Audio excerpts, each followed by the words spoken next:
श्रविष्ठवद्रन्नो यथा पृथिव्या निशशा अधिमर्चन्दनो स्वराज्यम्। ॐ शान्तिः शान्तिः शान्तिः। नमस्ते सते जगत्कारणाय, नमस्ते चिते सर्वलोकाश्रयाय,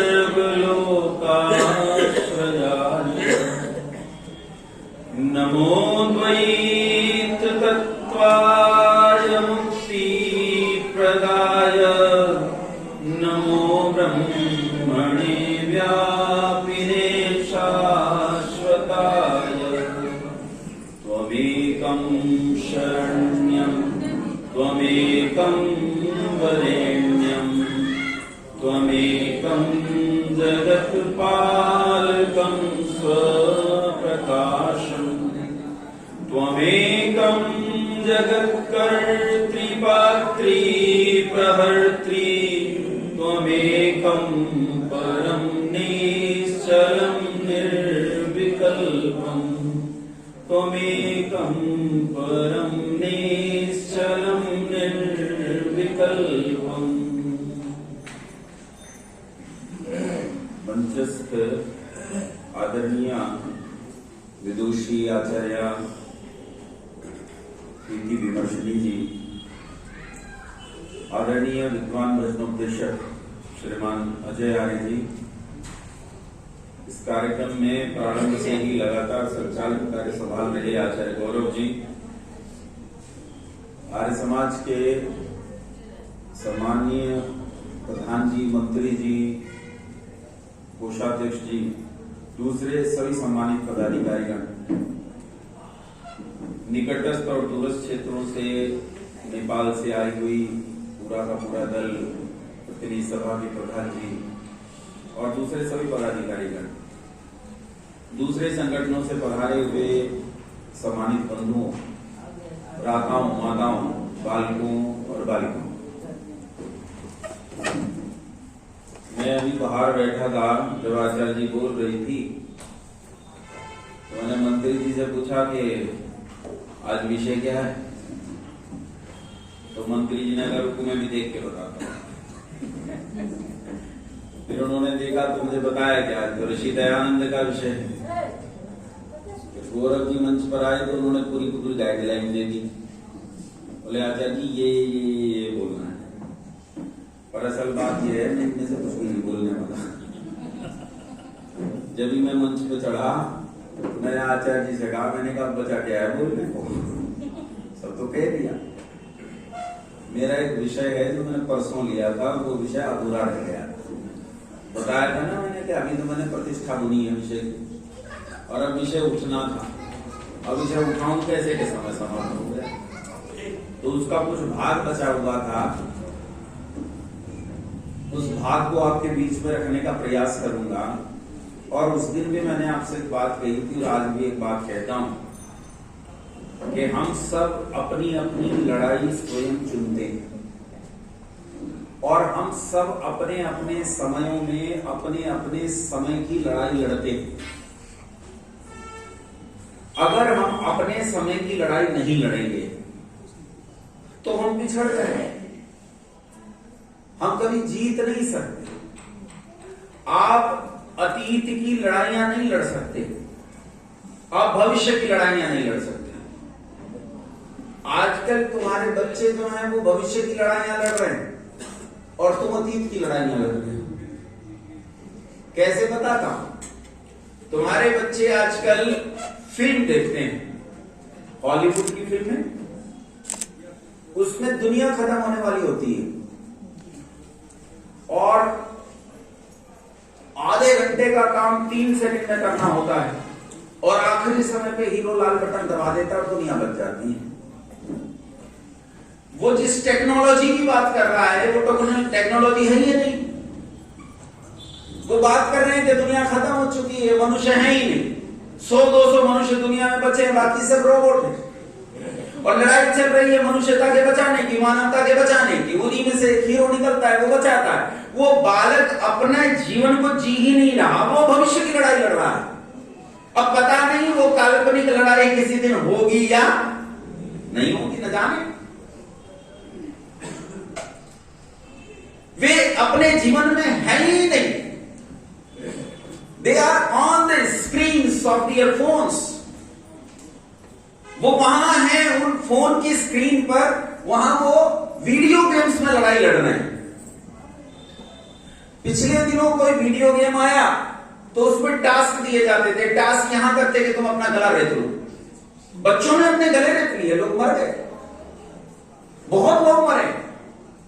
तुम्हारे बच्चे अपने भविष्य की लड़ाई लड़ रहे हैं और तुम अपने अतीत की लड़ाई लड़ रहे हो। अतीत की लड़ाई कैसे? तुम चाहते हो, वो गीत गाते हैं ना, मुझे गीत याद नहीं रहते, मेरे साथ बड़ी समस्या है। मेरा यह अवगुण है कि मेरे दिमाग में तो रहता है कौन सा गीत है, लेकिन मेरे पंक्तियां याद नहीं आती। संगीत का और मेरा बहुत दूर का वास्ता है, अपनी बनती नहीं है बिल्कुल। एक बार मैंने गीत गाया था, मेरे आचार्य जी के सामने मैंने गीत गाया, पूरा गीत गा लिया तो आचार्य जी की आंखें फटी रह गई। बोले बेटा कब से गा रहा है? मैंने कहा गुरुजी आज ही गाया है। बोले तू जीवन में कुछ भी करना लेकिन कभी गाना मत। इसलिए मैं गाने वाली के पास नहीं, और गीत मुझे याद नहीं रहते। पर कोई ऐसा गीत है कि एक और दयानंद की जरूरत है, कुछ ऐसा करके गीत है, गाते हैं। देख कर देश के हालात सभी, एक दयानंद की जरूरत है अभी। उन्हें कल की अवतार चाहिए और तुम्हें दयानंद चाहिए। अंतर कितना? तुम चाहते हो कि दयानंद का काल लौट आए, तुम चाहते हो कि दयानंद लौट आए। तुम स्वयं कुछ बनना नहीं चाहते, तुम स्वयं कुछ होना नहीं चाहते। तेरा क्या नाम है बिटिया? गार्गी। अब गार्गी ये सोचे कि मैं बड़ी होकर रानी लक्ष्मीबाई बनूंगी। क्या ये कभी रानी लक्ष्मीबाई बन सकती है? और अगर ये रानी लक्ष्मीबाई बनेगी तो वो अपना जीवन नहीं जिएगी। गार्गी की विलक्षणता इसमें है कि गार्गी गार्गी बनकर जिए और आने वाला समय गार्गी का उदाहरण प्रस्तुत करे। विलक्षणता यह नहीं है कि गार्गी लक्ष्मीबाई का जीवन जिए, इंदिरा गांधी का जीवन जिए या वो किसी और का जीवन जिए। विलक्षणता यह है कि गार्गी में विलक्षणता पैदा करे। अगर गार्गी गार्गी में विलक्षण पैदा नहीं कर पाएगी तो गार्गी का जीवन बेकार हो जाएगा। हम इसी समस्या में, इसी दौर में जी रहे हैं कि हम नहीं हैं, हम कुछ और हैं। लड़कियां बोलती कैसे हैं? अपनी अपनी लड़कियों को याद करो। मैं खाना नहीं खाऊंगा, है तो लड़की, लेकिन बोलेगी क्या? मैं खाना नहीं खाऊंगा, मैं स्कूल नहीं जाऊंगा, मां मैं ये नहीं करूंगा, मैं वो नहीं करूंगा। पैंट पहनेगी, लड़के की तरह हेयर स्टाइल बनाएगी, लड़के की तरह चाल में चलेगी। वो लड़का बन जाना चाहती है। पैदा क्या हुई है? लड़की। और तुम दिल्ली चले जाओ तो तुम्हें लड़के मिलेंगे जो साड़ी बांध कर घूम रहे हैं। सच बोल रहा हूं, सूट सलवार पहनते हैं। अरे मैं बस में चढ़ा तो बस में भीड़ बहुत थी। मैंने कहा भाई साहब थोड़ी रास्ता देना, तो वो पलट कर बोली मैं तुझे भाई साहब दिखता हूं? कच्छा पहन रखा है तूने, टी शर्ट पहन रखी है, बाल कटे हुए हैं, कोई ईयर रिंग नहीं है, कोई आभूषण नहीं दिखता, कैसे पहचानूंगे तू लड़का है कि लड़की है? मैं बड़ा डर गया। थोड़ा आगे गया तो मैंने बड़ी सावधानी से कहा, मैंने कहा बहन जी थोड़ा सा रास्ता दे दो। तो पलट कर बोला मैं तुझे बहन जी दिखता हूं? अरे भैया दुनिया बदल गई। ये तुम क्या बन गए? तुम्हें पहचानना संभव नहीं रहा। तुम लड़का हो कि लड़की? तुम्हारी लड़की लड़का बन जाना चाहती है। वो बोलती है मैं जाऊंगा, आऊंगा, खाऊंगा, पीऊंगा, करूंगा, रहन सहन वैसा। अच्छा ये बताओ, पैदा तो लड़की हुई है, पैदा तो लड़की हुई है। अगर लड़का बनने की कोशिश करेगी तो क्या लड़का बन जाएगी? खाना बोलो, गर्दन हिला, क्या बन जाएगी? नहीं बनेगी। हाँ, लड़के जैसे स्वांग कर लेगी, समझ लो, लड़के जैसा गेटअप बना लेगी, लड़के जैसे कपड़े पहनेगी। तो लड़की तो रही नहीं और लड़का बन नहीं पाएगी तो क्या बन जाएगी? मतलब मैं नहीं कह रहा हूं, तुम समझ लेना। ऐसा ही लड़का, वो लड़की तो बन नहीं पाएगा और लड़का रहा नहीं तो क्या बन गया। हम ऐसे ही एक समाज के भीतर जी रहे हैं, जो समाज एक दोगली तरह का जीवन जीने का प्रयास कर रहा है। मैं मेरा वर्तमान नहीं जीता हूं, मैं या तो मेरा अतीत जीता हूं या तो मेरा भविष्य जीता हूं। मुझे मुझ में जीना चाहिए। मेरी योग्यता यह है कि मैं योगेश होने में विलक्षणता पैदा करूं। मैं लेखराम नहीं हो सकता। मैं लेखराम जैसे पदचिन्हों पर चलते हुए योगेश होने की विलक्षणता पैदा करूं। मैं लेखराम से अगली कड़ी बनने का प्रयास करूं। अगर मैं यही सोचता रहूंगा कि मेरी पगड़ी भगत सिंह जैसी बंधी कि नहीं बंधी, मुझे चंद्रशेखर आजाद जैसी हुई कि नहीं हुई, तो भैया तेरा बेड़ा गर्क हो गया। तू अभिनेता के अतिरिक्त तो कुछ नहीं, तू बस अभिनेता है, स्वांग करता है, उनके जैसे कपड़े, उनका जैसा गेटअप बनाने की कोशिश करता है। अरे उनके जैसा चरित्र बनाने की कोशिश कर, और जो तू है उसमें सब्सटेंस पैदा करने की कोशिश कर। ये जरूरी चीज है। हम ये नहीं सोच रहे हैं कि इस बने हुए समाज से आगे आने वाली पीढ़ियों का क्या बनेगा, इसका बनेगा क्या। मैं कॉलेज में पढ़ता था तो किराए के मकान में रहने के लिए पहली बार गए। खाना बनाना नहीं आता था, मां खाना भिजवा देती थी, हम खा लेते।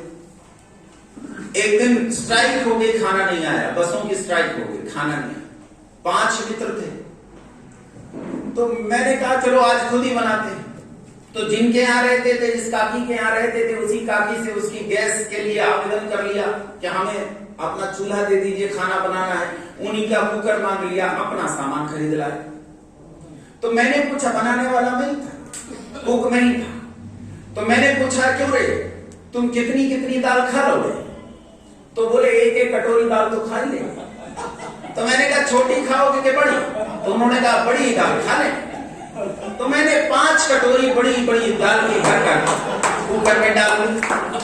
कुकर में डालकर मैंने काकी से पूछा, मैंने कहा काकी दाल में पानी कितना पड़ता है? बोले बेटा जितनी दाल डाली है उससे 3 या 4 गुना पानी पड़ेगा। वो पानी आया ही नहीं उसमें, 1 बाल्टी पानी डालना था कुकर में, इतना बन गया। अब कुकर नाक तक भर गया। हमने सोचा शायद काकी को कोई भ्रम हुआ है, हमने कुकर बंद कर दिया।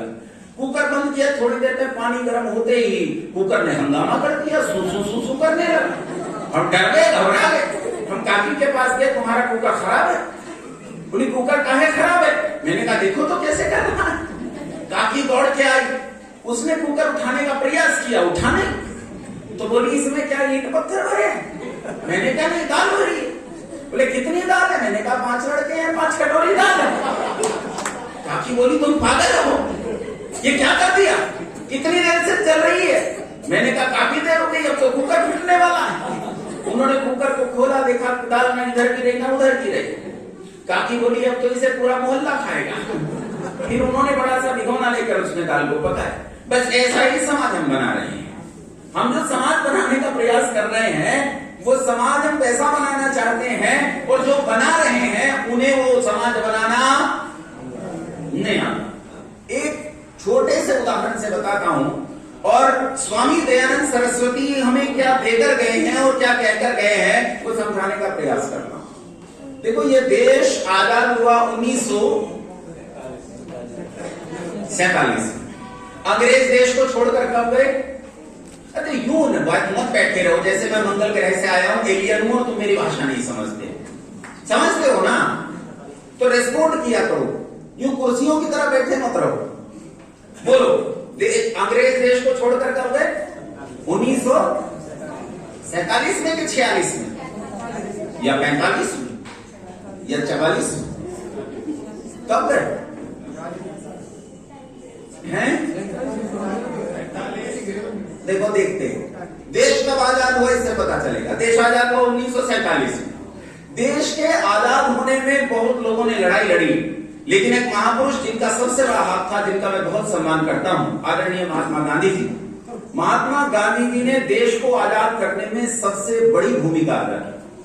महात्मा गांधी जी ने इस देश को अहिंसा का पाठ पढ़ाया। उन्होंने बताया कि अहिंसा और सत्य को किन मापदंडों पर खड़ा होना चाहिए। महात्मा गांधी जी ने जब स्वतंत्रता की लड़ाई लड़ना शुरू किया तो यही अंग्रेजों के भारत को छोड़ने का विशेष कारण था। उन्होंने लड़ाई लड़ी और उस लड़ाई का परिणाम इतना सकारात्मक हमारे लिए निकला कि अंग्रेज लोग देश छोड़कर चले। गांधी जी ने चरखा निकाला, चरखे को तेज से चलाया तो अंग्रेज डरने लगे। चरखा जब और तेज चला तो अंग्रेजों के पांव उखड़ गए और अंततः अंग्रेजों को भारत छोड़कर जाना पड़ा। एक कहानी है। एक और कहानी लोग बताते हैं कि अंग्रेज देश को छोड़कर क्यों गए। अंग्रेजों के देश को छोड़कर जाने के 4 कारण थे। फिर देखेंगे कब गए। ध्यान से सुनना मेरी बात। मैं तुम्हें केवल एक सिद्धांत पढ़ाना चाहता हूं अहिंसा आज की तारीख में, और यह बताना चाहता हूं कि दयानंद हमें देकर क्या गए। अंग्रेज भारत को छोड़कर क्यों गए, इसके पीछे 4 कारण इतिहासकार बताते हैं। पहला कारण है second world war. Second world war में पूरी दुनिया 2 हिस्सों में बट गई और आपस में युद्ध हुआ। इसी सेकेंड वर्ल्ड वॉर के सबसे ताकतवर देश के रूप में उठा था दुनिया में कौन सा देश जिसके कारण सेकेंड वर्ल्ड वॉर हुआ था? है जर्मनी। कौन सा देश था? और पहला वर्ल्ड वॉर किसके कारण हुआ था? इसी जर्मनी के कारण। पहले वर्ल्ड वॉर में जब जर्मनी लड़ रहा था तो उस समय दुनिया में सबसे ताकतवर देश था फ्रांस, और फ्रांस ने जर्मनी की वो हालत की, हालांकि जर्मनी ने इतनी स्थिति तो बनाई दी थी कि वर्ल्ड वॉर हुआ, लेकिन फ्रांस ने जर्मनी की वो हालत की कि जर्मनी दाने दाने को मोहताज हो गया। 10% जमीन छीन ली गई जर्मनी से, 13% उसका जनसंख्या छीन ली गई, उसका सारा खनिज संसाधन छीन लिया गया, और जर्मनी की हार के बाद पहले वर्ल्ड वॉर का दुनिया का सारा कर्ज जर्मनी के सिर पर लाद दिया गया। जर्मनी पूरी तरह बर्बाद हो गया। जर्मनी को खाने के नाले थे, रोटी नहीं थी। लोग गले में तख्ती डालकर घूम रहे थे कि मैंने पीएचडी किया है, मुझे शौचालय साफ करने की ड्यूटी दे दो, लेकिन मुझे 2 वक्त की रोटी दे दो। यह हालत जर्मनी की हो गई। जिस समय जर्मनी हारा उस समय इस जर्मनी की सेना में एक 17 साल का बच्चा, 17 साल का लड़का सैनिक था, और ऐसा सैनिक जिसके पास बंदूक नहीं थी, गन नहीं थी, उसका वो तेज दौड़ता था। और इस तेज दौड़ने के गुण के कारण, मेरी बात ध्यान से सुनना, इस तेज दौड़ने के गुण के कारण इस लड़के को नौकरी मिली चिट्ठी को एक बटालियन से दूसरी बटालियन में पहुंचाने की। जब पहले वर्ल्ड वॉर में जब जर्मनी हार गया तो ये लड़का एक चट्टान पर जाकर, इतिहास कहता है ये लड़का चट्टान पर जाकर बैठा और इसने बर्बाद होते हुए जर्मनी को देखा और वहां बैठकर फूट कर रोया, क्या हो मेरी मातृभूमि की दशा कितनी बुरी है और मैं अपनी मातृभूमि को बचा नहीं सकता। लेकिन उसने कहा जिन लोगों ने मेरी मातृभूमि का यह हश्र किया है मैं उनसे इसका बदला जरूर लूंगा। वो लड़का उठा, उसने इस्तीफा लिखा, अपने अधिकारी को दिया और समाज के बीच में जाकर उसने लोगों को समझाया, 17 साल के बच्चे ने, कि तुम मुझे राजा बना दो, फिर देखो जर्मनी अगले 5000 साल तक पूरे यूरोप पर शासन करेगा। लोगों ने हाथ से किया, मजाक ली इसकी ठिठोली उड़ाई, लेकिन इसका सामाजिक कार्य चलता रहा, ये सामाजिक कार्य करता रहा। शनि शनि इसके साथ लोग जुड़ने लगे, इसका एक बड़ा दल बन गया। इस पर सरकार ने कई मुकदमे दायर कर दिए, इसे 10 साल की सजा हुई, ये जेल चला गया। जमानत पर जेल से छूटकर आया और अंततोगत्वा इस लड़के ने जर्मनी में वो हालत पैदा कर दी कि जर्मनी ने इसे अपना चांसलर चुना। दुनिया इसे अडॉल्फ हिटलर के नाम से जानती है। अडॉल्फ हिटलर जर्मनी का चांसलर बना और इन बीच के 17 वर्षों में इसने जर्मनी को फिर से इतना ताकतवर किया कि सेकेंड वर्ल्ड वॉर की कंडीशन आ गई। जर्मनी इतना ताकतवर हुआ कि जर्मनी ने पहले वर्ल्ड वॉर में अपने खिलाफ लड़ाई लड़ने वाले देशों के खिलाफ बिगुल फूंक दिया। और कितनी ताकत जर्मनी ने पैदा की होगी इसका अनुमान करके देखो। 4 घंटे में पोलैंड ने घुटने टेक दिए, 4 घंटे में। दुनिया की सबसे बड़ी ताकत फ्रांस 24 घंटे में घुटनों पे आ गया, संधि के लिए तैयार। घुटनों पर बैठकर बोले महाराज संधि करना चाहते हैं, संधि कर लो, आपने बस का लड़ाई लड़ना नहीं तुम्हारे साथ। हिटलर ने कहा ठीक है चलो संधि करेंगे। तो संधि के लिए एक महल को सजाया, एक 5 स्टार होटल की तरह, यहां एक देशभक्ति सीखने का प्रयास करना। मैं हिटलर का पक्षधर नहीं हूं, हिटलर एक क्रूर हत्यारा था, दुनिया में जितना बुरा आदमी हो सकता है, उस बुराई की अंतिम अवस्था का व्यक्ति हिटलर था। मैं हिटलर का पक्षधर बिल्कुल नहीं हूं, लेकिन ये बताओ, एक प्रश्न का उत्तर दो भाई।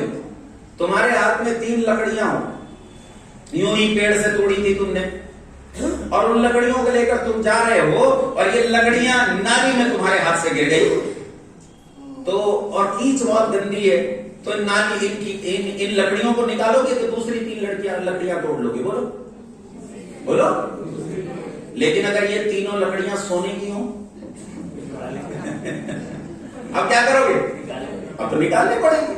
तो अच्छी चीज कहीं पड़ी हो उसे वहां से ले लिया जाता है। हिटलर में भी अगर कोई अच्छाई है तो लेने में कोई दोष नहीं।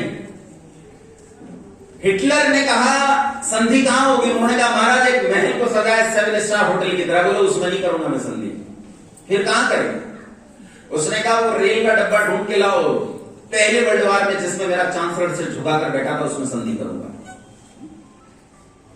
फ्रांस के लोगों ने कहा महाराज 2 विश्व युद्ध बीत गए, कहां रेल का डब्बा, हमें क्या पता अब रेल का डब्बा कैसे आएगा? तो हिटलर ने कहा मेरी तोपों ने गरजना बंद किया, भूला नहीं है, ये दोबारा शुरू कर सकती है। या तो रेल का डब्बा ढूंढ के लाओ, नहीं तो तैयार रहो। मरते क्या ना करते, रेल का डब्बा ढूंढ के लाए, उसे भी आलीशान सजाया, उसमें सबसे ऊंची कुर्सी लगाई। हिटलर वहां पहुंचा, कहा मैं कहां बैठूंगा? कहा उस कुर्सी पर। बोले ना, वो स्टूल लाओ टूटा हुआ ढूंढकर, जिस पर मेरा चांसलर बैठा था सिर झुकाकर, और तुम सबने मेरे पूरे देश का अपमान किया था, मैं उसी पर बैठकर तुम्हारे साथ संधि करूंगा। वो टूटा हुआ स्टूल लाया गया, उसके नीचे जुगाड़ करके उसकी रुकने की व्यवस्था बनाई गई, और उस पर बैठकर हिटलर ने उन लोगों के साथ संधि की और अपनी मातृभूमि के अपमान का बदला लिया। इसी सेकेंड वर्ल्ड वॉर में हिटलर ने इंग्लैंड की जो हालत थी वो हालत देखने लायक थी। पूरे इंग्लैंड को तबाह गारक कर दिया, नेस्तो नाबूद कर दिया। इंग्लैंड की हालत ये थी, इंग्लैंड के पास खाने के लिए रोटी नहीं थी, पूरी तरह बर्बाद कर दिया गया। ऐसी हालत में इंग्लैंड ने यह निर्णय किया कि अब दुनिया में मेरे जितने उपनिवेश चलते हैं उनमें से कुछ उपनिवेशों को मुझे मुक्त करना पड़ेगा। और उन्हीं में से एक उपनिवेश का नाम क्या था? ये पहला कारण था अंग्रेजों के भारत छोड़कर जाने का। दूसरा कारण, इसी देश के भीतर एक आदमी ऐसा पैदा हुआ जो नेताजी का टाइटल साथ लेकर आया, गया तो साथ लेकर गया। नेताजी सुभाष चंद्र बोस। नेताजी सुभाष चंद्र बोस का कुछ विवाद हो गया गांधी जी के साथ। आदरणीय गांधी जी के साथ उनका कुछ विवाद हो गया, जिसके कारण होना नहीं चाहिए था, क्योंकि गांधी जी तो बहुत पूजनीय आदमी, तो उनके साथ कुछ विवाद हो गया। तो नेताजी सुभाष चंद्र बोस उस विवाद से नाराज हो गए। उन्होंने अपना नया रास्ता अख्तियार किया और उन्होंने सेकेंड वर्ल्ड वॉर में बाहर इकट्ठा हुए सैनिकों को इकट्ठा करके फौज बनाई। फौज का नाम था आजाद हिंद फौज। और आजाद हिंद फौज का पहला हमला इतना खतरनाक था भारत पर, जो अंग्रेजों के ऊपर किया गया था, कि अंग्रेज उससे हिल गए और अंग्रेजों को अब निश्चय हो गया कि अब भारत में रहना संभव नहीं है। ये दूसरा कारण था अंग्रेजों के भारत छोड़कर जाने का। तीसरा कारण, स्वामी दयानंद सरस्वती के स्वराज की अग्नि को प्रज्वलित कर देने के कारण इस देश के भीतर अनेक क्रांतिकारियों ने जन्म लिया, छोटे बड़े संगठन बन गए। उन संगठनों ने जहां तहां अंग्रेजों को मारना शुरू कर दिया। स्थिति ऐसी थी कि 1928 में, 1927 में साइमन कमीशन आया। 1928 में लाला लाजपत राय साइमन कमीशन का विरोध करते हुए बलिदान हुए। और जब लाला जी मर गए तो लाला जी के मर जाने के बाद राजगुरु, सुखदेव, भगत सिंह, चंद्रशेखर आजाद, जो रिपब्लिकन आर्मी थी, उन्होंने निर्णय लिया कि हम लाला जी की मौत का बदला लेंगे। लाला जी कौन थे? नहीं, लाला जी कौन थे? विचार से कौन थे? आर्य समाजी थे। कौन थे लाला जी? अब सुनो, भगत सिंह किस घर से था? आर्य समाजी घर से था। सुखदेव तो खुला कट्टर पत्र लिखता है, लाला जी के खिलाफ पत्र लिखा था सुखदेव ने। कभी पढ़ना, उठाकर क्रांतिकारियों का पत्र पढ़ना, उसमें खुला कहता है कि जो आदमी दयानंद का रास्ता छोड़ दे मैं उसके साथ क्यों जाऊं।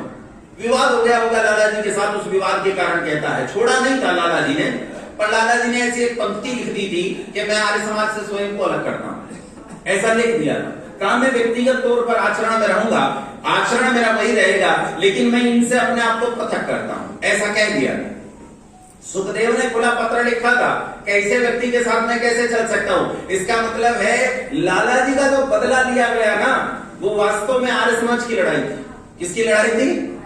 हमारे बाप को मारा है तो बदला हम ही लेंगे। येलो पेपर्स बांटे लड़कों ने, येलो पेपर्स, और पेपर्स पर खुला लिखा था लाला जी की मौत का बदला लेंगे, दिन दहाड़े लेंगे, बीच चौक पर लेंगे, छिप कर नहीं लेंगे। दिन दहाड़े लिया, बीच चौक पर लिया। वो मारा था ना, क्या नाम था उसका? सैंडर्स नहीं, सैंडर्स तो बीमारी से मरा था। स्कॉट था जो इंस्पेक्टर था जिसने वो गोलियां चलवाई थी। उस स्कॉट को सड़क, ऐसी भ्रांति है लोगों में कि सैंडर्स को मारा था। सैंडर्स को नहीं मारा था। फिर कुछ लोग कहते हैं कि वो वहां जाकर डायर को मारा था, उधम सिंह ने, वो ऑटवायर को मारा था, डायर को नहीं मारा। डायर वायर ये सब बीमारी से मर गए।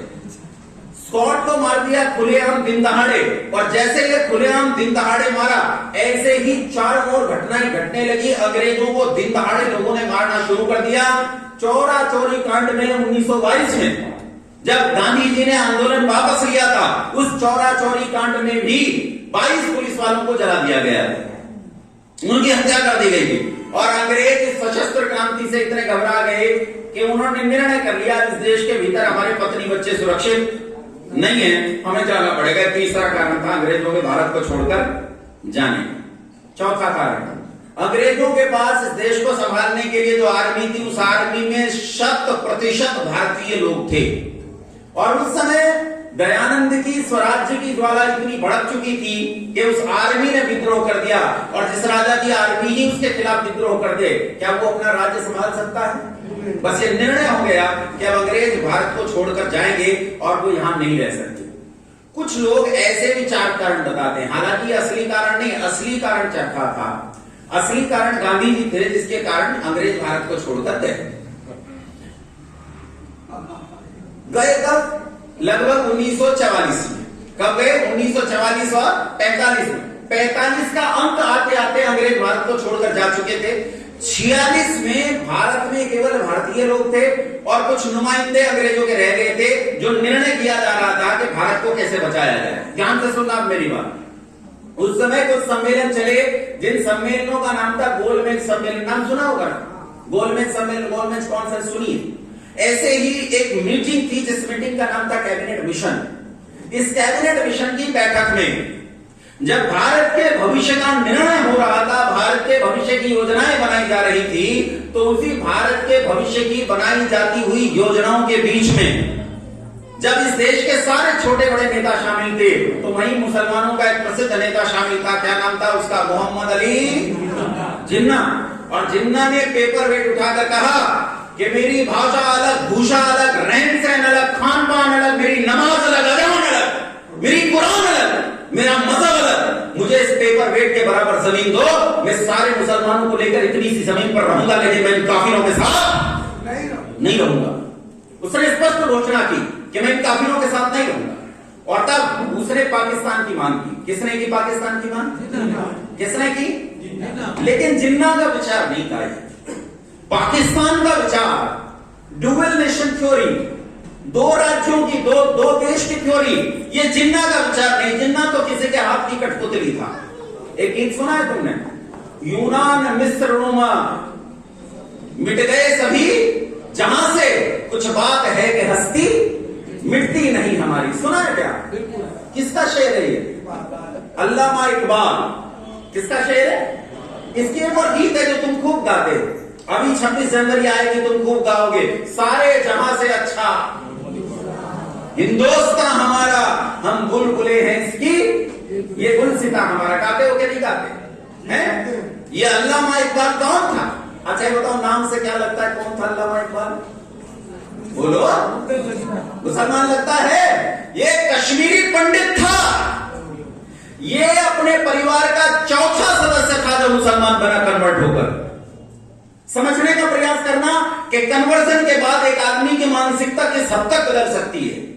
ये उस परिवार से था जिनकी पीढ़ियां वेद का संरक्षण करते हुए व्यतीत हो गई, जिन्होंने अपने जीवन स्वाह कर दिए वेद के खनपट और जटापाठ को गाते हुए, जिनका जीवन चला गया वेद के प्रातिशाखी व्याकरणों के बीच में, जिनके जीवन नष्ट हो गए इसी वेद को सुरक्षित रखने में। उन्हीं के बीच में जब एक आदमी का कन्वर्जन होता है तो जिसे तुम माता कहकर पुकारते हो, भारत माता कहते हो, वो उस भारत माता के टुकड़े टुकड़े करता है। पाकिस्तान जाने के बाद इस अल्लामा इकबाल ने अपना ये गीत बदल दिया। डर तो नहीं गए हो? वैसे मैं बहुत संभल के बोल रहा हूं, इसे नहीं बोलता मैंने पहले ही बताया था ये चिट्ठी गलत एड्रेस पे आई। फिर भी मैं प्रयास कर रहा हूं कि तुम्हें बात भी पूरी समझा दूं और तुम्हारे लिए समस्या भी ना हो। अल्लामा इकबाल जब पाकिस्तान चला गया तो इसने इस गीत को बदल दिया और इस गीत के चंद शब्दों को बदलकर उसने इस गीत का नाम बदल दिया और नाम रखा कौमी तराना। क्या नाम है? घर जाना आज और गूगल पर सर्च करना कौमी तराना, वहां सारा निकल कर आएगा तुम्हारे सामने। पाकिस्तान का कौमी तराना सर्च करना यूट्यूब पर तुम्हें गाया जाता हुआ मिलेगा और तुम्हें लिखा हुआ मिलेगा अल्लामा इकबाल का कौमी तराना। क्या है कौमी तराना? वहां जाकर इसने इसी गीत को बदला और इसने लिखा सारे जहां से अच्छा पाकिस्तान हमारा, मुस्लिम है हम, वतन है पाकिस्तान हमारा। तेगों के साए में, तेग समझते हो? तलवार। तेगों के साए में हम पलकर बड़े हुए हैं। खंजर हलाल का है। खंजर समझते हो? जो पीठ में मारा जाता है, इनकी आदत है। तेगों के साए में हम पलकर बड़े हुए हैं। खंजर हलाल का है। कौमी निशा हमारा, चीनो अरब हमारा, हिंदुस्तान हमारा, मुस्लिम है हम, वतन है सारा जहां हमारा। वहां जाकर गीत बदल दिया। इसी अल्लामा इकबाल के हाथ की कठपुतली था मोहम्मद अली जिन्ना और मोहम्मद अली जिन्ना ने पाकिस्तान की मांग की। जिस समय पाकिस्तान की मांग की उस समय इस देश के अनेक देशभक्त नेताओं ने पाकिस्तान की मांग का विरोध किया। आर्य समाज के कई बड़े नेता थे जिन्होंने इसका खुलेआम विरोध किया और उन्होंने कहा हम जान दे देंगे लेकिन अपने देश को बंटने नहीं देंगे। उस समय गांधी जी ने भी उनके दबाव में कहा कि पाकिस्तान मेरी लाश पर बनेगा। कहा था गांधी जी ने कि पाकिस्तान मेरी लाश पर बनेगा, पर ताज्जुब तो यह है कि पाकिस्तान बना और लाश नहीं गिरी तो सही, लेकिन वो तो बहुत बात की घटना है। वो तो बहुत बात की घटना है। पाकिस्तान तो बन गया, सरकारें चल पड़ी थी दोनों अलग अलग देशों में। तब अरे तुम्हें देशभक्ति ना आई। तुम्हें कौन सिखाया कि देशभक्ति किसे कहते हैं? अमेरिका का राष्ट्रपति मलेच्छ, ईसाइयों को हम मलेच्छ कहते हैं। मलेच्छ अब्राहम लिंकन कहता है कि मैं सारी सारी रात रोता था। मैं अपनी डायरी के कागज फाड़कर रोज नई योजनाएं बनाता, फाड़कर कूड़े में फेंक देता। मैंने ढेर लगा दिया, रातों रोते बीत गई। मेरी पत्नी मुझे चुप कराती थी, मेरा परिवार टूटने के कगार पर आ गया, मेरा समाज मुझे धिक्कारने लगा। लेकिन मैंने निर्णय कर लिया था कि मैं अपने देश को कभी बंटने नहीं दूंगा, अपने देश के कभी टुकड़े होने नहीं दूंगा। मैं मर जाऊंगा तो देश के टुकड़े होंगे, मेरे जीते जी मेरे देश के टुकड़े नहीं हो सकते। लेकिन उस काल में ऐसे लोग जिंदा थे कि इस देश के दो टुकड़े करने में उनकी महान भूमिका थी। हमने आज उन्हें चाचा ताऊ के नाम दे रखे हैं। वो आज हमारे चाचा ताऊ बने हुए हैं, वो हमारे बापू बने हुए, हमारे डैडी बने हुए, हमारे पिताजी बने हुए, पिता बने हुए, और हम समझ ही ना पाए। बंधुओं, जब जिन्ना ने पाकिस्तान की मांग की तो पाकिस्तान की मांग को यूं ही हंसी में लिया गया, लेकिन हंसी में लेने वाली बात थी नहीं। यही बंगाल, यही पश्चिमी बंगाल, इस पश्चिमी बंगाल में उस समय सबसे बड़ी ताकत कौन था? सोहरावर्दी। कुछ लोगों ने नाम सुना? सोहरावर्दी का नाम सुना? सोहरावर्दी तो सरनेम था, नाम क्या था उसका? नाम कुछ और था, सोहरावर्दी तो उसका सरनेम है। सोहरावर्दी ने मोहम्मद अली जिन्ना की इस योजना को अमली जामा पहनाया। मोहम्मद अली जिन्ना ने कहा अगर पाकिस्तान हमें आसानी से नहीं दिया गया तो हम डायरेक्ट एक्शन से ले लेंगे। डायरेक्ट एक्शन किसे कहते हैं? मोहम्मद अली जिन्ना स्वयं लिखता है सीधी मारकाट। जब इस कार्य योजना पर काम करने की सोची तो सबसे पहले सोहरावर्दी ने सोची इसी बंगाल में, और सोहरावर्दी ने निर्णय किया कि हम एक बड़ा आंदोलन करेंगे। वो गए, जैसे आजकल यहाँ सिलीगुड़ी में पश्चिमी बंगाल के लोग अपना जीवन यापन करते हैं, लेकिन राजस्थान से भी तो लोग आकर रहते हैं। बोलो हाँ के ना? मध्य प्रदेश से भी तो रहते हैं कि नहीं रहते? हरियाणा से लोग आकर रहते हैं, दिल्ली से लोग आकर रहते हैं, अपने बिजनेस कर रहे हैं, अपने व्यापार कर रहे हैं। ऐसे ही उस काल में भी यहाँ बहुत लोग रहते थे, उनके बड़े बड़े प्रतिष्ठान चलते थे, हिंदुओं का ही उन प्रतिष्ठानों पर विशेष नियंत्रण था। पैसा इकट्ठा किया गया पाकिस्तान के आंदोलन के लिए। पर्ची कहां से कटी? इन्हीं हिंदुओं के घरों से। रसीदें कहां से कटी? इन्हीं हिंदुओं के प्रतिष्ठानों से। पैसा कहां से इकट्ठा किया गया? इन्हीं की जेबों से, इन्हीं के बैलेंस में से। और वो पैसा इकट्ठा किया गया थोड़ा बहुत नहीं, करोड़ों रुपया। इस करोड़ों रुपए से क्या किया गया? धारदार हथियार खरीदे गए और उस काल के अत्याधुनिक हथियार खरीदे गए। देश कब आजाद हुआ? बोलो तारीख, बोलो तारीख, बोलो। 15 अगस्त 1900, ठीक 1 साल पहले जाओ, कौन सी तारीख बनेगी? 16 अगस्त 1946। 16 अगस्त 1946 की वो भयानक रात जिसे दुनिया में कलकत्ता किलिंग्स के नाम से जाना जाता है। मैं तुम्हें कुछ शब्द बता रहा हूं, घर जाकर ढूंढना अपने मोबाइल पर। आजकल इतिहास का किताब लेने की जरूरत नहीं है, तुम्हारे हाथ में विकिपीडिया है, सब पड़ा हुआ है वहां। कलकत्ता किलिंग्स, ये शब्द याद रखना। कौमी तराना मैंने तुम्हें दिया, वो शब्द याद रखना। ये कलकत्ता किलिंग्स ढूंढना कि कलकत्ता किलिंग्स क्या होता है, विकिपीडिया पर घर जाकर तुम्हें उस कलकत्ता किलिंग्स की पूरी घटना को छिपा लिया गया, उसके सारे चित्रों को छिपा लिया गया। लेकिन तब भी आज कुछ न कुछ चित्र मौजूद हैं, तब भी वो इतिहास किसी न किसी रूप में विद्यमान मिल जाता है। कलकत्ता किलिंग्स में इसी बंगाल के नोआखाली में 16 अगस्त 1946 की रात में ठीक 1 बजे एक संगठित हमला किया गया और नोआखाली में रह रहे हिंदुओं में से 95% का कत्ल कर दिया गया सोते हुए। इतनी भयंकर मारकाट मची कि सड़क पर लहू था, मांस था, कीच थी, लोगों के कटे हुए हाथ पड़े थे। आप अगर चित्र देखेंगे तो चित्रों में गिद्ध ऊपर बैठे हैं, नीचे लोग पड़े हैं और वो लोग मरने की प्रतीक्षा कर रहे हैं। गिद्ध इस प्रतीक्षा में कि ये मरे और मैं इसे खाऊं। इतने भयंकर चित्र आपको वहां दिखाई देंगे विकिपीडिया पर। आपको कूड़े के ढेर दिखाई देंगे, ध्यान से देखोगे तो वो कूड़े के ढेर नहीं है, वो स्त्रियों के स्तन है। स्त्रियों के स्तन काटकर कूड़े के ढेर लगा दिए गए। इतनी भयंकर मारकाट, चारों ओर केवल खून था, चारों ओर केवल मज्जा थी, चारों ओर केवल मांस था। इतनी भयानक मारकाट की कुछ नहीं बचा और पूरा देश इस घटना से ऐसा सिहर गया, कहीं से चू की आवाज नहीं आई। इन बचे हुए 5% लोगों ने 95% लोगों के बाद जब ये सोचा कि अब हमारे जीवन में कुछ नहीं बचा, क्यों ना उठकर वीरतापूर्वक मुकाबला किया जाए, और जब इन्होंने सोचा और अपने सिर उठाए, उसी समय महान महात्मा गांधी जी, जिनका मैं बड़ा भारी भक्त हूं, वो नोआखाली पहुंच गए और उन्होंने एक एक हिंदू का दरवाजा खटखटाया और उनसे कहा, ये मेरे भाई, इन पर हथियार मत उठाना। गुरुडम जानते हो किसे कहते हैं? गुरुडम जानते हो किसे कहते हैं? एक गुरुजी जेल में बंद है हरियाणा में बलात्कार के केस में। उनके चेले जेल में बंद होने के बाद भी, उन पर केस सिद्ध होने के बाद भी रोज उस जेल की प्रदक्षिणा करते हैं सड़कें गलाती पानी से। इसे कहते हैं गुरुडम। गुरुडम ये होता है कि गुरुजी चाहे सही कहे चाहे गलत, लेकिन हम गुरु के विरुद्ध नहीं जाए। उस समय इस देश में सबसे बड़े गुरु कौन थे? आदरणीय महात्मा गांधी जी। मैं बहुत सम्मान करता हूं गांधी जी का। महात्मा गांधी जी उस समय इस देश के सबसे बड़े गुरु थे, उनसे बड़ा गुरु कोई नहीं था। असल में आपको यह लग रहा होगा कि गांधी जी तो बाबा नहीं थे, वो बापू थे।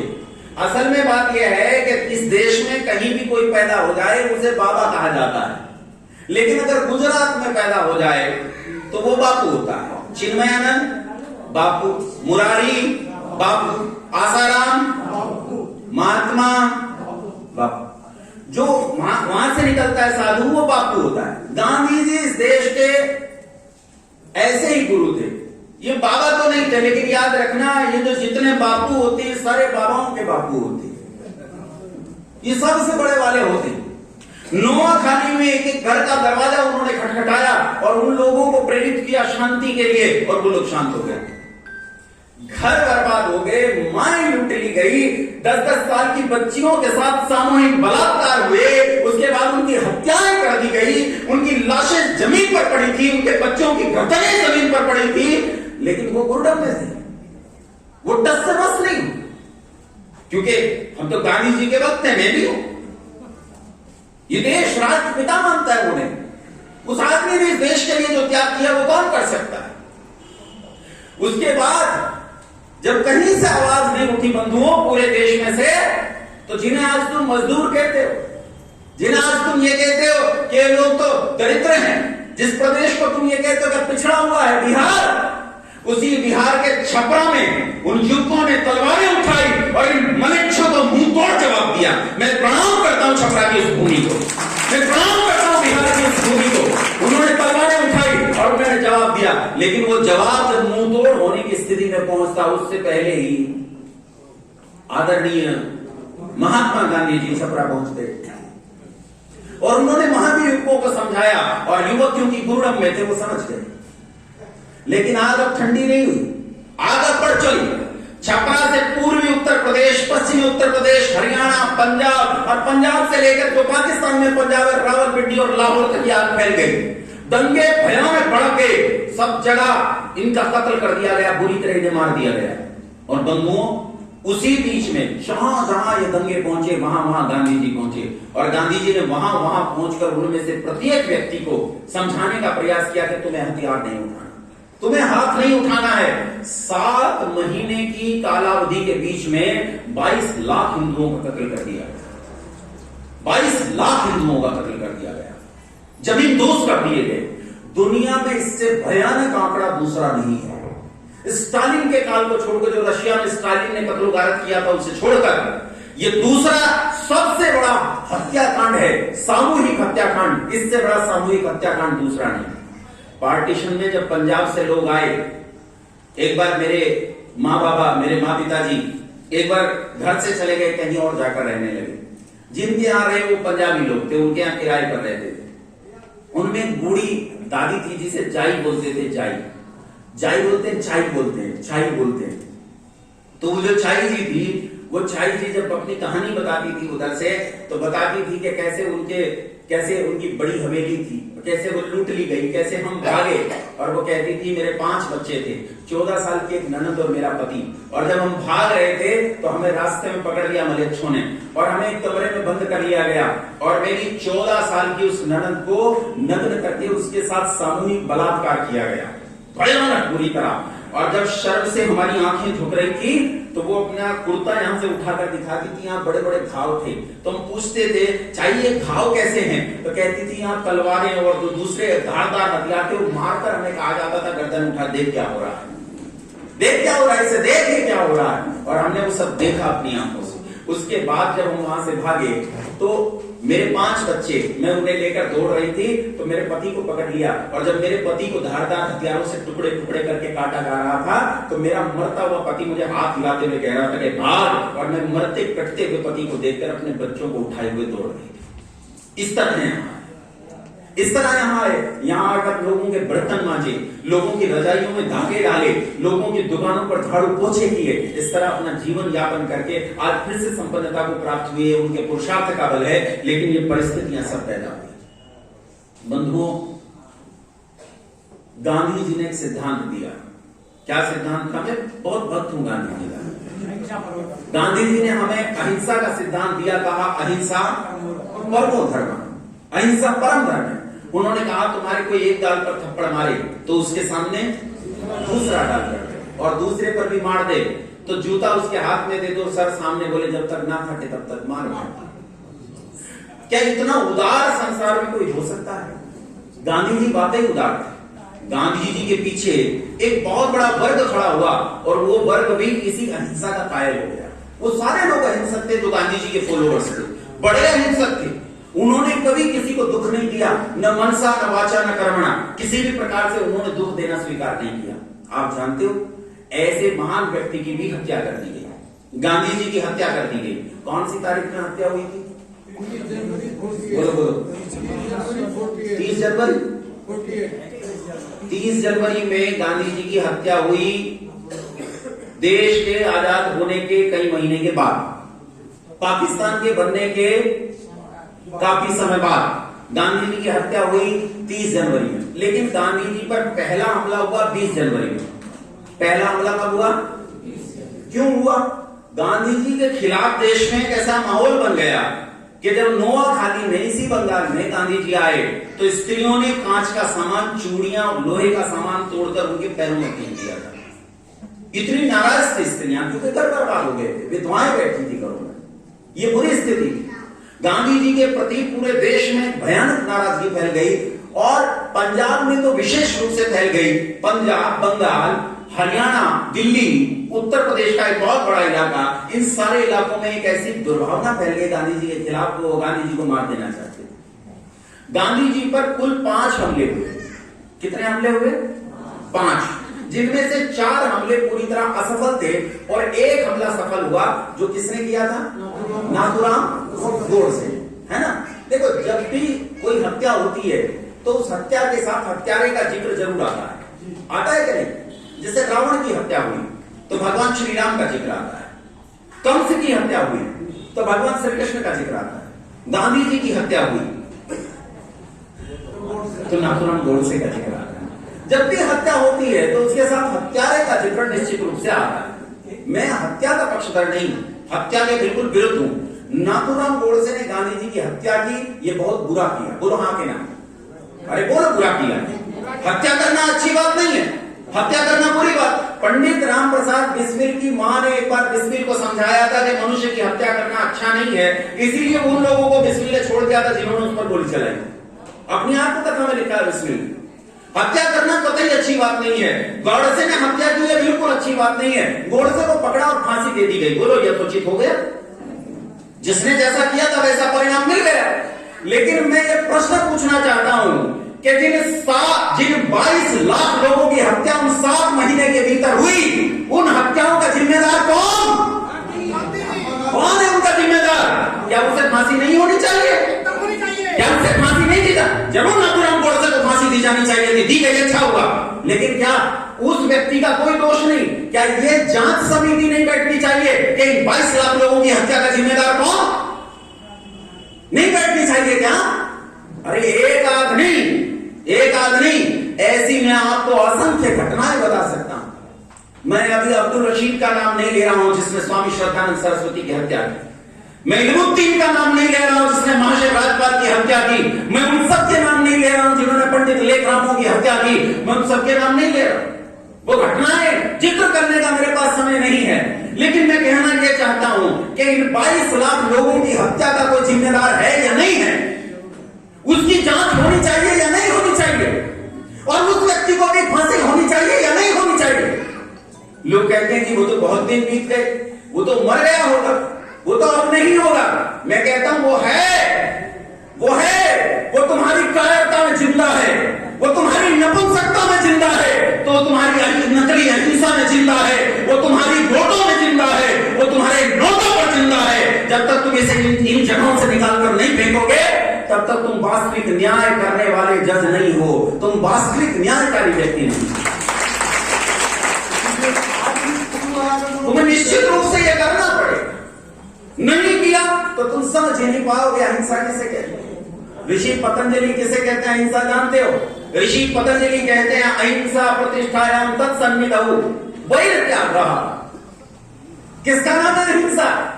अहिंसा कहते हैं वैर के त्यागने का नाम अहिंसा है। हमें किसी से कोई वैर, लेकिन न्याय के उल्लंघन का नाम अहिंसा नहीं। न्याय के उल्लंघन का नाम अहिंसा नहीं है। सीधी बात है, हमें किसी से वैर नहीं है, लेकिन न्याय का उल्लंघन हम नहीं करेंगे। अगर इसे ही मैं अर्थापत्ति से कहूं तो अकारण किसी को दुख न देना, इसका नाम अहिंसा है। लेकिन यदि कारण हो तो लाखों लाख मनुष्यों का वध कर देना भी अहिंसा है, यदि कारण हो। यदि ऐसा न होता तो भगवान राम ने रामायण जैसा युद्ध न लड़ा होता। यदि ऐसा न होता तो भगवान कृष्ण ने महाभारत जैसे युद्ध का नेतृत्व न किया होता। यदि ऐसा न होता तो बिस्मिल ने गन न उठाई होती। यदि ऐसा न होता तो चंद्रशेखर आजाद ने पिस्तौल न उठाई होती। बंधुओं, अहिंसा का अर्थ होता है अकारण किसी को कष्ट न देना। लेकिन यदि कारण हो तो क्या अहिंसा तैयार की? तुम्हारे को एक गाल पर थप्पड़ मारे तो उसके सामने दूसरा गाल कर दो। ये अहिंसा कैसी है कि तुम्हारी कोई एक बहन को भगा कर ले जाए तो उसके साथ दूसरी भी कर दो, क्योंकि वो तो भगाना चाहता है। तुमने भगाने नहीं दिया तो उसे दुख होगा, और तुम किसी को दुख देना नहीं चाहते। ये कैसे अहिंसा? जब व्यक्ति का सिद्धांत बिगड़ता है तो वो कैसे औंधे मुंह गिरता है, ये इसका प्रमाण है। दुनिया में सबसे उपजाऊ भूमि का 1/3 भूभाग हमने खोया पाकिस्तान के रूप में, और उसके बाद जितनी भयानक स्थिति इस देश में हुई बंधुओं उसकी कल्पना नहीं कर सकते। ये लोग जो आज ईसाई हैं, ये लोग जो भोले भाले लोग जो मुसलमान हैं, मैं तुमसे सच कहता हूं, ये भोले लोग हैं। जितने मुसलमान हैं, जितने ईसाई हैं, ये वे लोग हैं जिन्हें अपने अपने पत्नियों से प्रेम था, जिन्हें अपने बच्चों से प्रेम था, जिन्हें अपने घर की मान मर्यादा से प्रेम था, जिन्हें अपनी अस्मिताओं से प्रेम था। उन्हीं सबको बचाने के चक्कर में इन लोगों ने अपने दीन को बलिदान कर दिया, दीन को बलिदान किया। इनसे घृणा करने की आवश्यकता नहीं, इनका आह्वान करने की आवश्यकता है। स्वामी दयानंद सरस्वती इस देश में वो पहला महापुरुष है जिसने वो कपाट खोले जो हिंदू धर्म में वापसी के लिए द्वार है। इससे पहले अरे भैया किसी ने जाकर पानी पी लिया किसी मुसलमान के घर में तो उसे ही बाहर निकाल देते। तू अब हिंदू धर्म में नहीं रहा, तू तो अछूत हो गया, तेरा हमसे कोई नाता नहीं। ऋषि दयानंद सरस्वती ने हैं जिन्होंने कहा कि संसार में नस्ल तो केवल एक मनुष्य होती है, जो मनुष्य हैं वे सब आपस में भाई, और इन्हें अलग करता है इनका विचार। ये जो सनातन धर्म है ये भी एक विचार है, ये विचार है जो एक बच्चे को सिखाता है कि वो चींटी से पांव बचा कर रखता है। ये विचार, वो भी एक विचार है जो ये बताता है कि मुर्गा कैसे काटना है, बकरा कैसे काटना है, मनुष्य कैसे काटना है, कत्ल कैसे करना है। कसाब, अजमल कसाब नाम का एक आतंकवादी पाकिस्तान से आया, महाराष्ट्र के एयरपोर्ट पर उतरा और गन उठाकर 167 लोगों की हत्या कर दी। उससे पूछा क्यों मारा, तो कहता मेरा मजहब खतरे में था। जिसे मारा उनमें से एक 1.5 साल का मुस्लिम बच्चा मर गया, एक 6 साल की दुधमुही मुस्लिम बच्ची मर गई। इनसे इसके मजहब को खतरा, इनसे इसके मजहब को खतरा। मित्रों बंधुओं ये सब बहकाए हुए, ये वे लोग हैं जो डराए गए हैं, जिन्हें लालच दिया गया है, जिन्हें लालच दिया गया है एक ऐसी काल्पनिक दुनिया का, तुम मर जाओगे, मरने के बाद जलाए जाओगे, कड़ाहों में कपड़ों की तरह उबाले जाओगे, ऐसे डर दिखाए गए हैं। और लालच दिए गए हैं स्त्रियों के, लालच दिए गए हैं भोजन के, लालच दिए गए हैं ऐश्वर्यों के, लालच दिए गए हैं नाना प्रकार के सांसारिक सुखों के। यदि तुमने इन्हें सच नहीं बताया तो इन्हें सच बताने कौन आएगा? संसार से संसार की पीड़ा का हरण करने वाला कोई और नहीं, वो ऋषि दयानंद सरस्वती है। तुम क्या सोचते हो मैं जो ये काम कर रहा हूं कब से कर रहा हूं? तुम्हें लगता होगा कि मैंने कुछ साल पहले इस काम को करना शुरू किया होगा। ना ना, मैं कुछ साल से इस काम को नहीं कर रहा, मैं तो तब से इस काम को कर रहा था जब पिछले साल, पिछले जन्म में मैं मर गया था, मेरे पेट में किसी ने छुरा मार दिया।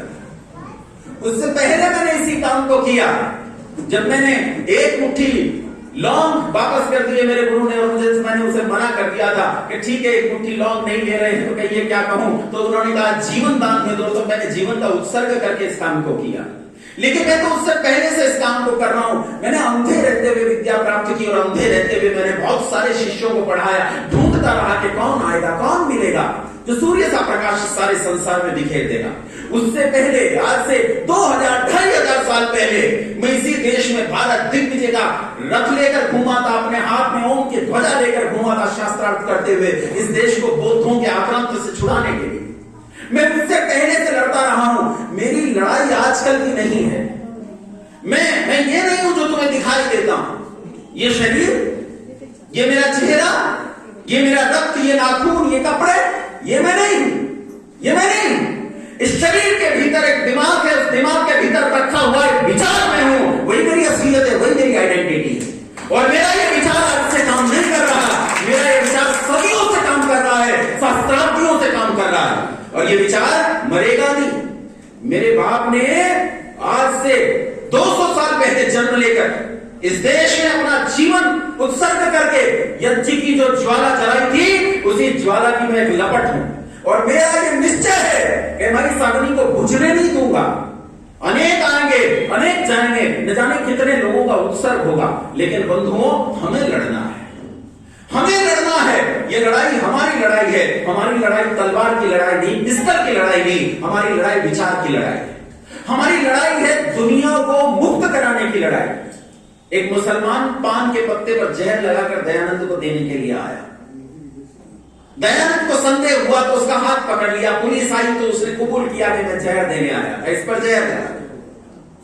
पुलिस ने कहा आप कह दीजिए तो इसे पकड़कर कारागार में डाल देंगे। तो दयानंद ने कहा था मैं संसार को कारागार में डलवाने बंद करवाने नहीं, बल्कि मैं संसार को कैद से छुड़ाने आया हूं, मैं संसार को मुक्ति दिलाने आया। हमारा कार्य संसार को मुक्ति दिलाने का है।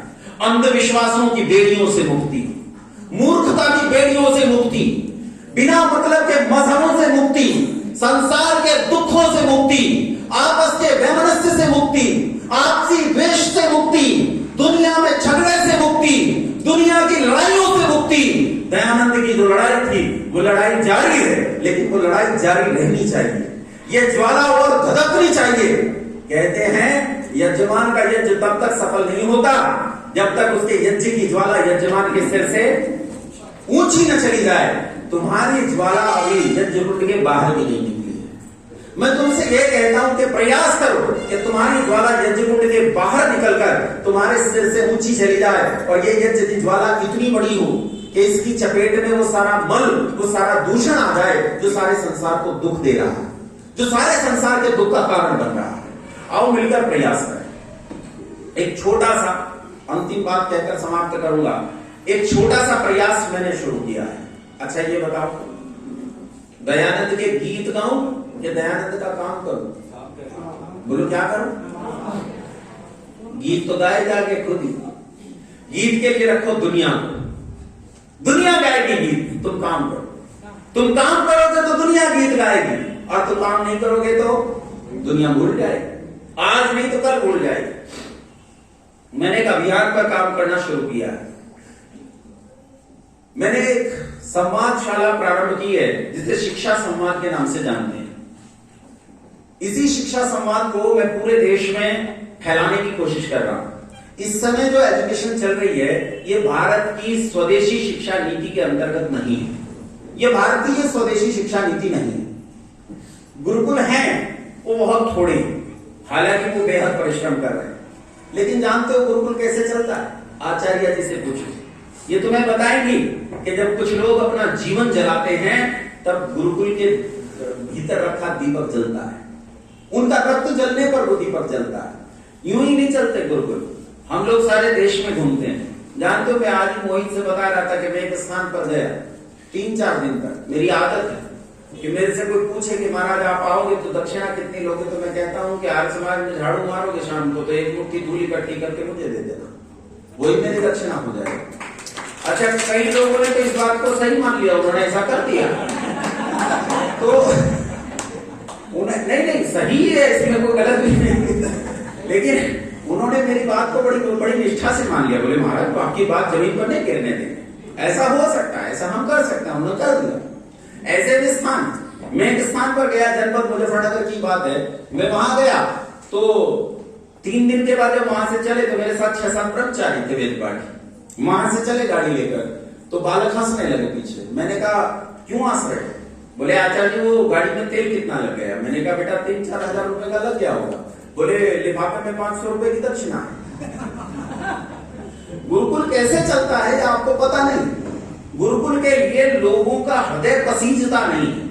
मुझे तो आश्चर्य होता है, गुरुकुल के लिए ही हृदय नहीं पसीजेगा तो किसके लिए हृदय पसीजेगा। लेकिन वर्तमान में मैं कह रहा हूं जो इस समय एजुकेशन सिस्टम चल रहा है सरकार के अंतर्गत गुरुकुलों से अलग, ये एजुकेशन सिस्टम एक नकली एजुकेशन सिस्टम है जो विदेशियों का है, हमारा नहीं।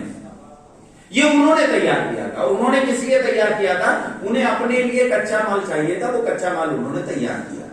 उन्हें चाहिए थे गुलाम, गुलाम होता है यसमैन, यसमैन बनाने के लिए उन्हें तुम्हें बना दिया कि जॉनी जॉनी यस पापा, और तुम यसमैन बन गए। वो यसमैन बनाने का सिलसिला है, और इसी का परिणाम यह है कि एक लड़का अथक परिश्रम करके आईएएस अधिकारी बनता है, लेकिन आईएएस अधिकारी बनकर भी वो कुछ लोगों के हाथ की कठपुतली मात्र होता है, इससे ज्यादा कुछ भी नहीं होता। प्रशासनिक सेवाएं ठप हैं, यहां तक कि आपकी जुडिशियरी और आपका लेजिस्लेचर बेकार है। आपको यदि इसे ठीक करना है तो इसे ठीक करने के लिए आपको प्रयास करना होगा, और इसे ठीक करने का आपका जो प्रयास है वो प्रयास ये हो सकता है कि आप इस शिक्षा पर काम करना शुरू करें।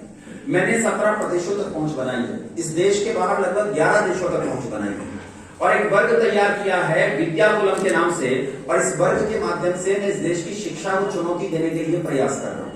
हम लोग एक स्वदेशी शिक्षा नीति का ड्राफ्ट तैयार कर रहे हैं, कुछ प्रोफेसर मेरे साथ हैं। हम लोग मिलकर, एक तो साइंटिस्ट भी हैं, हम लोग मिलकर इस ड्राफ्ट को बनाने का काम कर रहे हैं, इस ड्राफ्ट को तैयार करने की कोशिश कर रहे हैं। और शाम को 7:50 पे ग्लोबली पूरी दुनिया में मैं गूगल मीट चलाता हूं। आपसे भी आग्रह करूंगा कि इस गूगल मीट से जुड़िएगा। आप इस गूगल मीट से जुड़ेंगे तो आपको इस बारे में पता चलेगा कि मैं शिक्षा की लड़ाई कैसी लड़ रहा हूं। मैं शिक्षा की लड़ाई तो लड़ूंगा, ये पक्का काम है। देखो, मैं लेखराम का बालक हूं, तो चाहे अकेला भी रह जाऊं तब भी लड़ूंगा, इससे तो फर्क नहीं पड़ता। लेकिन ये लड़ाई मेरी अकेले की नहीं है। बोलो, हम सबकी साझा लड़ाई है कि नहीं है? देखो, बोल रहे हैं पीछे तो ये फसवा है। मैं तुमसे ये कहता हूं कि लड़ाई में साथ न दो, लेकिन जिस दिन तुम मुझे किसी दिन सरकारी लाठियों के नीचे पिटता हुआ देखो, पुलिस के डंडों से पिटता हुआ देखो, उस दिन तुम किसी नुक्कड़ पर खड़े हो, किसी चौराहे पर खड़े हो, किसी खोखे पर या किसी दुकान या किसी खेत पर खड़े हो, तुम वहां खड़े होकर कहना कि आदमी जो लड़ाई लड़ रहा है, ये लड़ाई मेरी लड़ाई है, मैं इस लड़ाई में शामिल हूं। इतना कर दोगे तो काम हो जाएगा। बोलो, लड़ा जा सकता है कि नहीं लड़ा जा सकता? आओ मिलकर लड़ाई लड़ें। मेरे ब्रह्मचारी फेसबुक और यूट्यूब के माध्यम से 1 करोड़ लोगों तक अप्रोच करने की कोशिश कर रहे हैं। हमने कुछ लाख लोगों तक अप्रोच की इसी गूगल मीट के माध्यम से। मैं आपको भी आह्वान करता हूं, योगेश भारद्वाज नाम से यूट्यूब पर और फेसबुक पर मेरे ब्रह्मचारी पेज चलाते हैं। मुझे ज्यादा पता नहीं है, मुझे उतनी टेक्निकलिटीज का जानकारी नहीं है, वही चलाते हैं, कैसे करते हैं नहीं पता। हाँ, देखता मैं भी, तो वो चलाते हैं। आप उस पर इस शिक्षा के बारे में जो हम काम कर रहे हैं उसकी सारी जानकारियां ले सकते हैं। जुड़िए इसके साथ कि हम पूरे देश में इस काम को खड़ा कर सकें। ऋषि दयानंद को कल वंदना यहां बोल रही थी, हैं वंदना? हाँ, वंदना ने एक बात कही थी कि वेद पिताजी ने मुझे दिए, तो वेद की पूजा वास्तव में क्या है? वेद की पूजा ये नहीं है कि घर में वेद का पुस्तक है। वेद की पूजा यह है कि वेद का विचार समाज में। दयानंद की वास्तविक पूजा यह होगी कि हम दयानंद के विचार को सार्थक रूप में समाज में स्थापित कर सकें। ये जो स्कूलिंग एजुकेशन है, कम से कम +2 तक की जो स्कूलिंग एजुकेशन है, इस स्कूलिंग एजुकेशन में जिस तीसरे समुल्लास का आचार्य जी ने जिक्र किया था, उस तीसरे समुल्लास की वास्तविक चीजों को कैसे स्थापित किया जाए। क्योंकि मैकॉले ने जो चेंजेस किए, वो चेंजेस सिलेबस में नहीं किए, कुछ और किया था, वो सांस्कृतिक हमला है। वो कभी फिर मिलेंगे तो बताएंगे। अभी बहुत देर हो गई, आप लोग भी घबरा गए होंगे, बोले आदमी तो खून पी के मानेगा, आज ही मार के लाया। तो बहुत देर तक आप लोगों ने मुझे सुन लिया है, उसके लिए बहुत धन्यवाद। आप सभी को सादर प्रणाम।